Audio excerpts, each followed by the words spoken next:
கதைக்கும் கதை களத்துக்கும் என்ன வித்தியாசம்? அதை ஏதாவது உதாரணத்தோட சொல்ல முடியுமா? கட்டாயமாக.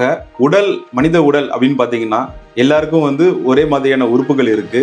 ஆனா உடை அப்படின்றது வேற வேறையா இருக்கு. ஒவ்வொரு நாட்டுக்கும் வேற வேற மாதிரி இருக்கு.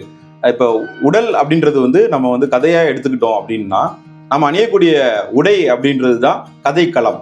ஸோ கதைக்களம்ங்கிறது சம்பவங்களின் கோர்வை அப்படின்னு நான் சொல்லியிருக்கேன். உங்களுக்கும் எனக்கும் ஒரே வாழ்க்கை இருந்தாலும் வேற வேற சம்பவங்கள் இருக்கும். இப்போ உடல் பெரிதா இருந்து உடை சிறிதா இருந்தாலும் அந்த கதை மக்கள்கிட்ட போய் சேராது. உடல் சிறிதா இருந்து உடை பெருசா இருந்தாலும் மக்கள்கிட்ட போய் சேராது.